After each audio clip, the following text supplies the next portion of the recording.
আমার দাদা 10 বছর আগে মুসলিম হয়েছে। তো আমি খোঁজ পাইছি যে সে নাকি এই এলাকায় থাকে। তো আপনি জানেন নাকি যে এলাকায় এমন কেউ আছে? ও দাদা, তাহলে আপনার দাদার নাম কি? আমার দাদার নাম হচ্ছে কার্তিক। ও আচ্ছা আচ্ছা, তার নাম তো এখন আব্দুল্লাহ। সে তো এই যে এই বাড়ি থাকে, এই যে। ঠিক আছে, ধন্যবাদ দাদা, তাহলে আমি যাই। হে আল্লাহ, 10টি বছর আমি আমার বাবা মা পরিবার পরিজন সব কিছু ছেড়ে একাকী নিঃসঙ্গ জীবন যাপন করিতেছি। তুমি তো জানো, তুমি আমার পরিবার, তুমি আমার আত্মীয়, তুমি আমার বাবা, তুমি আমার সব।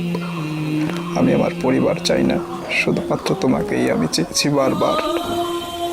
আমার এই নিঃসঙ্গ জীবনে তুমি আমার একমাত্র সহায় হয়েও, তাহলে আমার আর কোনো কিছু চাইবার থাকবে না।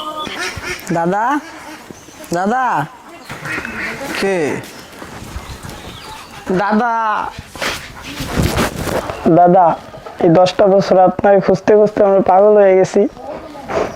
আপনার জন্য কাঁদতে কাঁদতে মার 2টা চোখ নষ্ট হয়ে গেছে। বাবার কি অবস্থা? বাবা তো গত বছর মারা গেছে।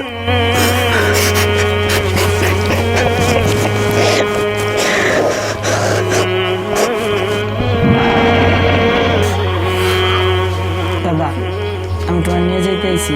মা তোমার নিয়ে যাইতে পাঠাইছে। তুমি ইসলাম ধর্ম ছেড়ে আমাদের কাছে আবার ফেরত চলো। না রে, তা আর হয় না।